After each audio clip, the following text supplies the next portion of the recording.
Dati, diyan pa kami nagbabasketball eh. Ngayon, puno na ng bahay.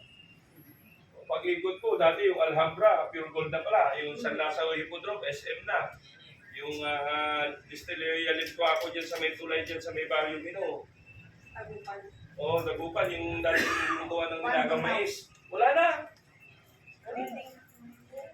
So, marami na nabago sa todo from the time I left in 1994. So, tagal na. So, kaya, sige lang. Ikot natin eh. Pero yung dynamics, yung parang, Sir, anong in-expect yung challenge ko dito ngayon? Then, what should we expect, the public should expect from new sa amin po ngayon, align lang po kami lagi sa guidance, instruction ng ating SILG, ng ating Chief PNP at ng ating Mayor.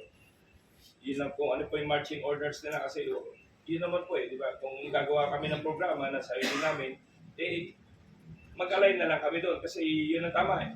Di ba? Yun ang tama eh. So, siguro strengthen, enhance pa namin, mag-innovate kami, pero ang end goal or objective, yun pa rin.